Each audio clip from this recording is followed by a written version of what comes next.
Hello, students.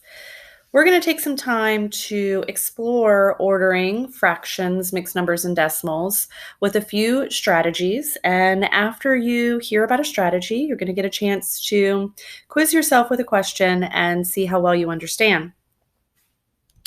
I'm going to start with place value. When you're looking at a fraction that has a 10, 100, or 1,000 in the denominator, you can think about this fraction as a decimal by just saying the fraction aloud. 8/10. If I were to say 8/10, I would put an 8 in the tenths place, 0.8. 98 hundredths just means that I would have 98 to the hundredths place, 0.98. It's the same for 982 thousandths. I can write it just like I hear it, 982 thousandths.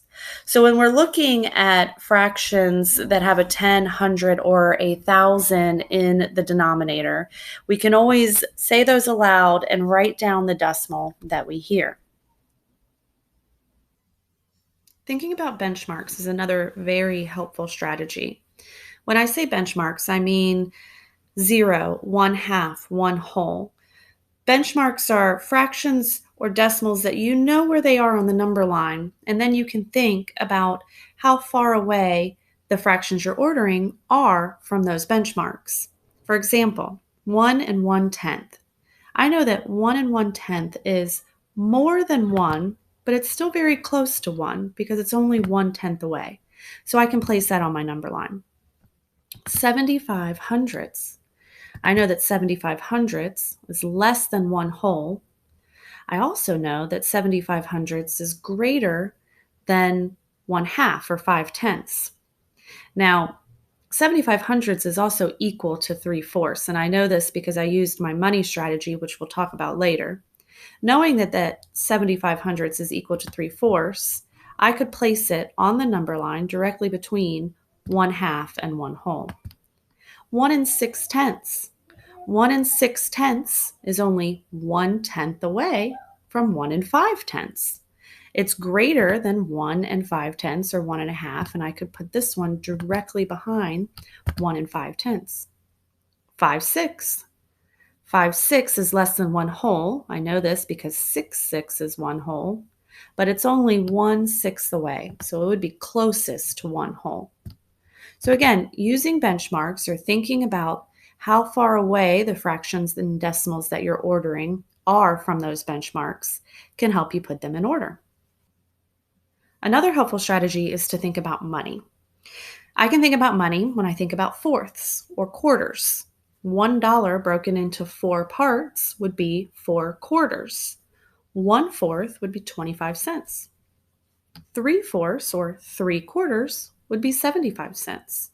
So I can think about money when I'm trying to think about a decimal or a fraction and where I put it on a number line.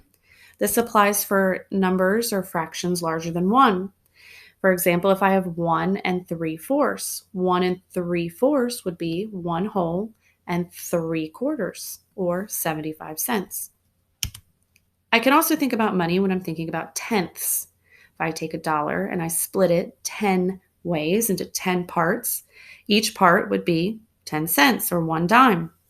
So if I have 6/10, I have 6 dimes or 60 cents. This again applies for numbers larger than 1. If I have 2 and 9/10 or 2.9 or 2.90, I know I have 2 whole and 9 dimes or 90 cents. I can also think about money when I'm thinking about fifths. Take $1 and break it into 5 parts. Each part would be 20 cents.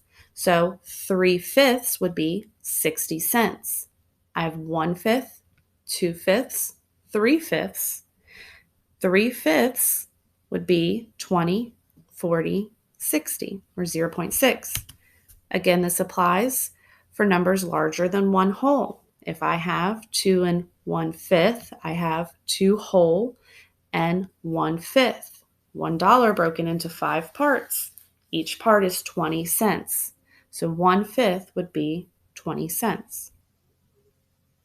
Thinking about equivalent fractions or equivalent fractions and decimals is also a helpful strategy when putting numbers in order. For example, I can think about 1 and 25 hundredths. Well, I remember from my money strategy that 25 hundredths or 25 cents is 1/4. So 1 and 25 hundredths would be the same as 1 and 1/4. So I can easily place it on my number line. 6/8. Well, if I think about equivalent fractions, if I divide 6 by 2 and divide 8 by 2, I would find that 6/8 is equal to 3/4. So I could easily place this now on my number line. 1/8 is a little trickier. 1/8 I know is less than 2/8. 2/8, though, I know is equal to 1/4. If 1/8 is half of 1/4, half of 2/8, I could place it directly here. Because I know that if this is 2/8 or 1/4, those are equal fractions, then directly between it would be 1/8. 0, 1/8, 2/8. So thinking about equivalent fractions and decimals is another helpful strategy when placing fractions, mixed numbers, and decimals on a number line.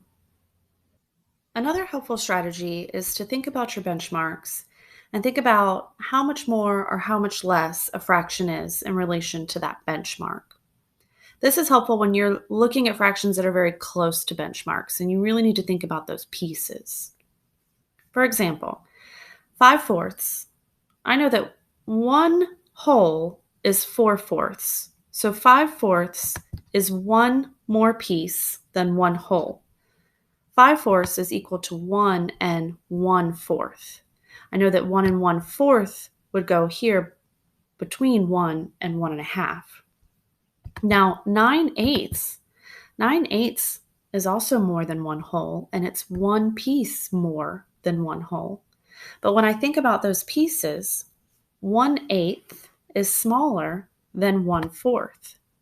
9/8 would go between these because I know that 1 and 1/8 would come before 1 and 1/4. This also applies for fractions that are smaller or less than 1/2. 5/6 and 11/12 are both less than 1/2. 5/6 is 1/6 away from 1/2, and 11/12 is 1/12 away from 1/2. Both of them are only one piece away from 1/2. Here I have some fraction bars. 11/12 is 11 pieces, with one piece away from 1/2. 5/6 is 5 pieces, one piece away from 1/2. Which one of these is closer to 1/2?